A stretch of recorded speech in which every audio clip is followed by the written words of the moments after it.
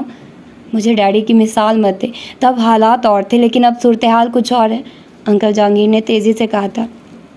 اس لیے صورتحال اور ہے کیونکہ تم اب کسی اور کے باپ ہو، بیٹے نہیں۔ اب تمہاری ڈیمانڈز بھی بدل گئی ہیں۔ چلیں آپ ایسا ہی سمجھ لیں ڈیڈی، اور طرح کے تھے، میں اور طرح کا ہوں۔ جہانگیر، ابھی اسے چھوڑ دو، تم اس کے پیچھے کسی حد تک بھاگ سکتے ہو، اسے مجبور کرو گے تو وہ یہاں سے چلا جائے گا، پھر کیا کرو گے؟ کہاں کہاں اس کے پیچھے جاؤ گے؟ آپ اسے سمجھانے کی بجائے مجھے سمجھا رہی ہیں۔ میں اسے بھی سمجھاؤں گی، مگر تم خود کو تھوڑا ٹھنڈا تو کرو۔ میں تمہاری طرح اس کے پیچھے پنجے جھاڑ کر نہیں پڑ سکتی۔ ابھی اسے کچھ بھی مت کہو، ابھی اسے اس کی مرضی کے مطابق جو وہ چاہے وہ کرنے دو۔ کچھ عرصہ گزر جائے گا تو اس کا غصہ بھی ٹھنڈا ہو جائے گا، پھر میں اسے بات کروں گی۔ نانو انکل جہانگیر کو سمجھا رہی تھی، مگر وہ کچھ سمجھنے پر تیار نہیں تھے، وہ اپنی ضد پر اڑے ہوئے تھے۔ علیزہ نے ایک بار پھر دروازے کو دیکھا، کمرے میں بالکل خاموشی تھی، پتہ نہیں وہ اندر کیا کر رہا تھا۔ پھر اسے پتہ نہیں کیا خیال آیا اور وہ لان میں چلی گئی۔ عمر کے کمرے کی کھڑکیاں باہر لان میں کھلتی تھیں، اس کا خیال تھا کہ وہ کھڑکیوں میں سے اندر دیکھ سکے گی، لیکن اسے مایوسی ہوئی۔ کھڑکیاں بند تھیں اور ان کے آگے پردے تنے ہوئے تھے، وہ کسی بھی طرح اندر نہ دیکھ سکی۔ کچھ دیر بعد وہ بنا کسی آہٹ کے کھڑکیوں کے سامنے کھڑی رہی اور ایک بار پھر اندر واپس آ گئی۔ نانو اور انکل جہانگیر کی بحث اب بھی جاری تھی۔ وہ عمر کے کمرے کی طرف جانے کے بجائے اپنے کمرے میں آ گئی۔ کپڑے بدل کے وہ بستر پر لیٹنے کے باوجود اس کی آنکھوں میں نیند کے کوئی آثار نہیں تھے۔ وہ عمر کے وعدے کے باوجود اس کے بارے میں پریشان تھی اور اسے حیرانی تھی کہ انکل جہانگیر عمر کے بارے میں فکر مند کیوں نہیں ہے، انہیں اس کی زندگی کی پرواہ کیوں نہیں ہے۔ کچھ بے چین ہو کر وہ ایک بار پھر اٹھ گئی اور کمرے کے چکر لگانے لگی، پھر تھک کر بیڈ پر بیٹھ گئی۔ سونے سے پہلے خیال آنے پر وہ دوبارہ اپنے کمرے سے نکل کر عمر کے کمرے کی طرف بڑھ گئی تھی۔ نانو کے کمرے کا دروازہ اب بند تھا، وہاں اب خاموشی تھی۔ عمر کے کمرے کی لائٹ اب بھی آن تھی، لیکن کمرے میں سے کوئی آواز نہیں آ رہی تھی۔ عمر کبھی بھی لائٹ آن کر کے نہیں سوتا تھا، یہ بات وہ اچھی طرح جانتی تھی، اور اگر اس وقت سو نہیں رہا تو پھر کیا کر رہا تھا؟ اس نے بے قراری سے سوچا۔ کچھ دیر کمرے کے سامنے کھڑے رہنے کے بعد وہ واپس کمرے میں آ گئی۔ اپنے کمرے میں آنے کے بعد وہ بہت دیر تک عمر کے بارے میں سوچتی رہی۔ اگلی صبح اس کی آنکھ دیر سے کھلی، گھڑی 9:30 بجا رہی تھی۔ آنکھیں کھلتے ہی جو پہلا خیال اس کے ذہن میں آیا وہ عمر کا تھا۔ کپڑے تبدیل کرنے کے بعد وہ کمرے سے باہر نکلی۔ گھر میں بالکل ہی خاموشی تھی، عمر کے کمرے کا دروازہ اب بھی بند تھا۔ وہ دروازے پر دستک دینا چاہ رہی تھی، لیکن پھر کچھ سوچ کر رک گئی۔ نانو کو ڈھونڈتے ہوئے وہ کچن میں آ گئی۔ اسے نانو قدرے پریشان لگ رہی تھی، کچن میں ان کے علاوہ اور کوئی نہیں تھا۔ اسے دیکھتے ہی انہوں نے کہا، میں تمہیں جگانے ہی والی تھی، اچھا ہوا کہ تم خود اٹھ گئی۔ آج یونیورسٹی جانے کا ارادہ نہیں ہے؟ نہیں نانو، میں آج یونیورسٹی نہیں جاؤں گی، اس نے ڈائننگ ٹیبل کی کرسی کھینچتے ہوئے کہا تھا۔ کیوں؟ بس میرا دل نہیں چاہ رہا۔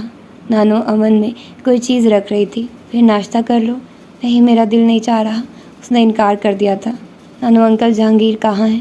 اچانک اس نے پوچھا۔ وہ صبح چلا گیا ہے۔ علیزہ کو اچانک ہی بے حد اطمینان کا احساس ہوا تھا۔ عمر سے دوبارہ ان کی کوئی بات ہوئی؟ نہیں، عمر سویا ہوا تھا، میں نے اسے نہیں جگایا، نانو نے کام کرتے ہوئے کہا۔ اب جگا دوں اسے؟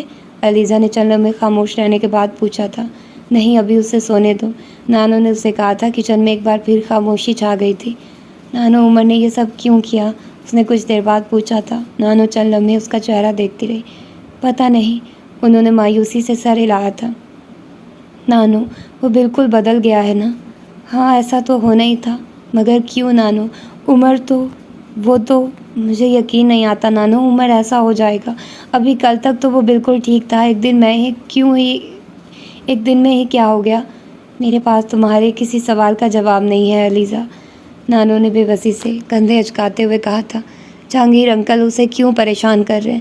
کیوں اس طرح پریشان کر رہے ہیں؟ اس کی مرضی کے خلاف اس سے ایک کام کیوں کروانا چاہتے ہیں؟ وہ بھی مجبور ہیں، انہوں نے ایک گہری سانس لیتے ہوئے کہا۔ نہیں نانو، وہ مجبور نہیں، خود غرض ہے، نانو نے اس کی بات کا جواب نہیں دیا تھا۔ وہ کچھ دیر وہیں بیٹھی رہی، پھر اٹھ کر واپس اپنے کمرے میں آ گئی۔ دوپہر کے 2 بجے وہ ایک بار پھر پریشان ہو کر اپنے کمرے سے نکلی۔ عمر کا دروازہ اب بھی بند تھا۔ اس نے بنا سوچے سمجھے دروازے پر دستک دی۔ اندر خاموشی چھائی ہوئی تھی۔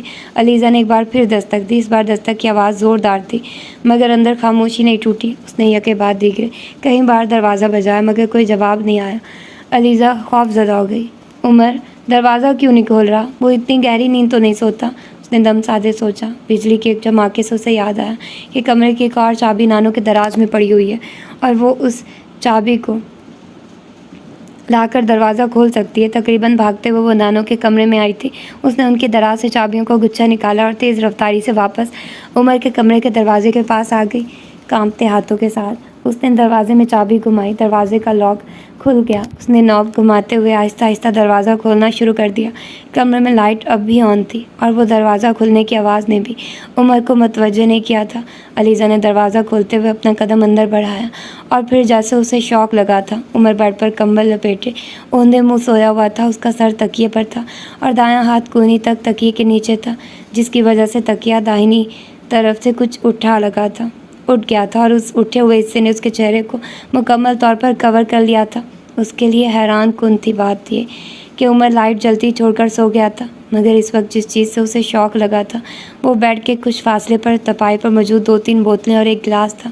وہ بوتلیں اس کے لیے نہیں تھی۔ وہ بہت دفعہ ویسی ہی بوتلیں بازار سے خرید کر انہیں بیلے لگانے کے لیے استعمال کرتی رہی تھی، مگر وہ بوتلیں ہمیشہ خالی ہوتی تھیں۔ آج پہلی بار وہ ان بوتلوں کا اصل مصرف دیکھ رہی تھی، اور وہ بھی عمر کے کمرے میں۔ وہ کچھ دیر تک ساکت کھڑی ان بوتلوں کو دیکھتی رہی تھی، پھر دھیمی قدموں سے تپائی کی جانب جانے لگی۔ تپائی کے قریب پہنچ کر اس نے جھک کر ان بوتلوں کو دیکھا تھا۔ ایک بوتل خالی تھی، جبکہ دوسری بوتل آدھی خالی تھی۔ عمر کے بیڈ سائڈ ٹیبل پر پڑی ہوئی ایش ٹرے سگریٹ کے جلے ہوئے ٹکڑوں سے بھری ہوئی تھی۔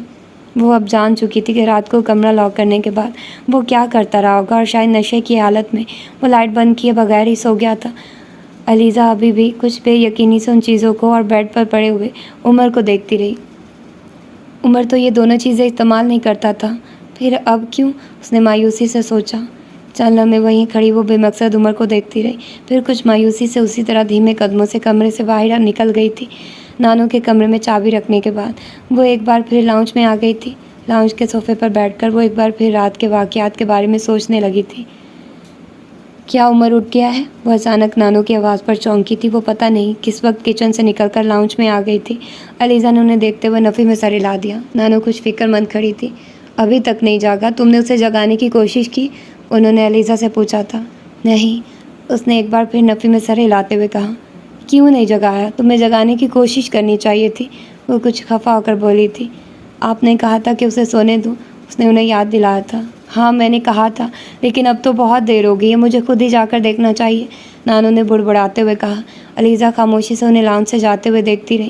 نانو کی واپسی بہت جلدی نہیں ہوئی تھی، وہ تقریباً 10 منٹ کے بعد واپس آئی تھی۔ آپ نے اسے اٹھا دیا؟ علیزہ نے ان کے چہرے پر موجود اطمینان دے کر کہا تھا۔ ہاں بہت دیر دروازہ بجانا پڑا، لیکن وہ اٹھ گیا، کہہ رہا ہے ابھی آتا ہوں، انہوں نے ایک بار پھر کچن میں جاتے ہوئے کہا تھا۔ علیزہ نے اندازہ لگانے کی کوشش کی تھی کہ کیا نانو عمر کے کمرے کے اندر گئی تھی، یا عمر نے دروازہ کھولے بغیر انہیں اندر سے ہی جواب دے دیا تھا۔ نانو آپ عمر کے کمرے میں گئی تھی؟ علیزہ نے وہیں بیٹھے بیٹھے ہی بلند آواز میں پوچھا تھا۔ نہیں، اندر نہیں گئی، کیوں پوچھ رہی ہو؟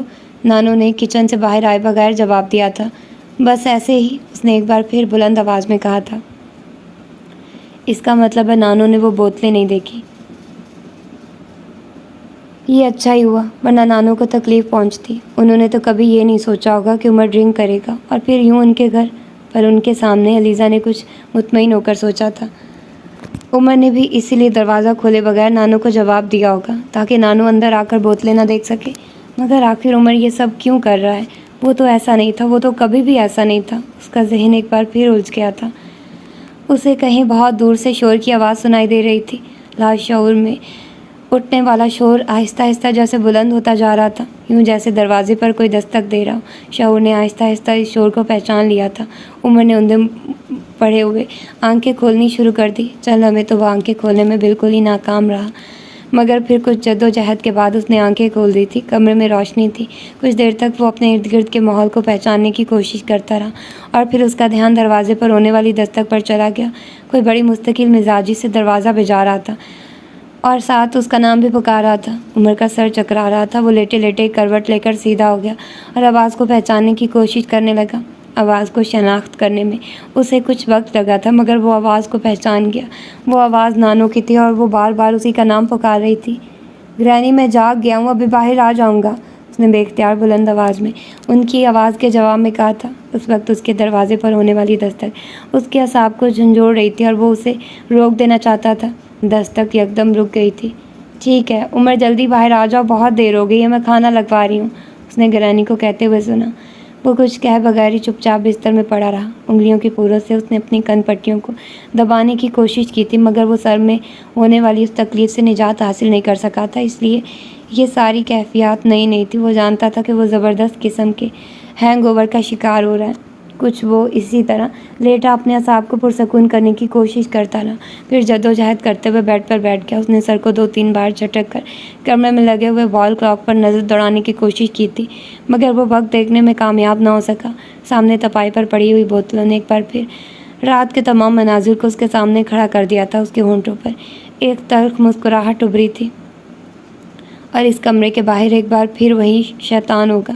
کاش میں کہیں غائب ہو سکتا، اس نے کمبل کو ایک جھٹکے سے دور پھینکتے ہوئے سوچا تھا۔ بیڈ سے کھڑا ہونے کی کوشش کی میں وہ لڑکھڑا گیا۔ اسے متلی ہو رہی تھی۔ چند لمحوں کے لیے وہ ایک بار پھر بیڈ پر بیٹھ گیا۔